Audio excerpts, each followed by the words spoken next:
शांति।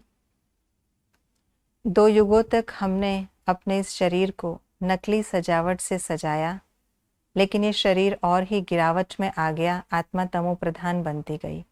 संगम पर बाप आकर आत्मा का ऐसा श्रृंगार करते हैं जो 2 युगों तक हमारी ब्यूटी नेचुरल रहती। तो आइए रिवाइज करते हैं आज के 29 जुलाई 2025 के मधुर महावाक्यों को। आज की मुरली का गीत है नयनहीन को राह दिखाओ प्रभु। शरीर की वैल्यू कब होती? जब उसमें आत्मा प्रवेश करती। हमारा फर्ज क्या है? अपने हम जिन्स को नर से नारायण, नारी से लक्ष्मी बनने की युक्ति बताना। हमारा स्वधर्म क्या है? शांति। हमें किस बात का नशा चढ़ा रहना चाहिए? हम सो देवता बन रहे हैं।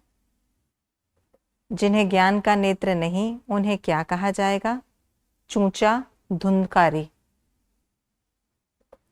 किनकी बुद्धि और चलन बड़ी रिफाइन होती है?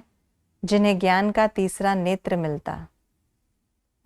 ब्रह्मा और सरस्वती कौन है? किंग, क्वीन, फ्लावर, ज्ञान और योग में तीखे। हम पर फूल कब चढ़ सकता है? जब शरीर पवित्र हो। विनाश कब होगा? जब सब फूल बन जाएंगे, जब हमारी तैयारी पूरी हो जाएगी। सहज योगी बनने का साधन क्या है? बाप द्वारा प्राप्त शक्तियों, गुणों, ज्ञान व श्रेष्ठ कमाई के समय के खजाने को सेवा में लगाना। सदा अपने संकल्प, वाणी और हर कार्य द्वारा विश्व की सर्वात्माओं के प्रति सेवाधारी समझ सेवा में सब कुछ लगाना। सहयोगी कौन बन सकते? जो संपन्न है। सहयोगी बनना अर्थात महादानी बनना। मनसा समर्थ स्थिति का प्रोग्राम सेट करने से क्या फायदे होते?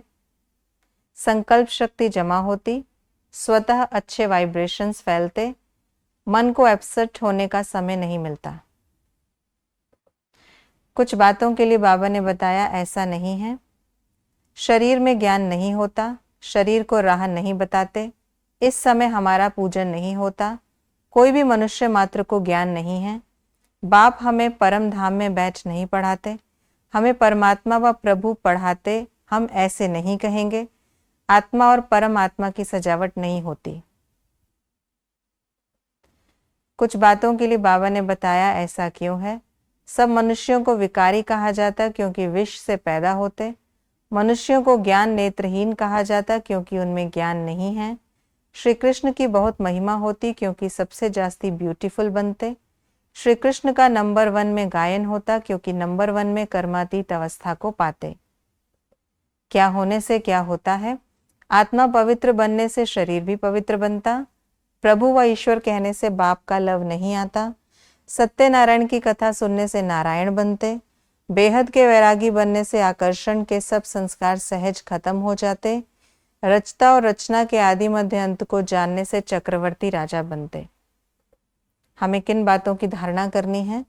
बाप और वर्षे को याद करना, किसी में जरा भी मोह नहीं रखना, आत्मा और शरीर को पावन बनाना, बुद्धि में सारा ज्ञान अच्छी रीति रखना, बंधन मुक्त बन भारत की सच्ची सेवा करना, ज्ञान योग में तीखे बन माता पिता समान किंग ऑफ फ्लावर बनना।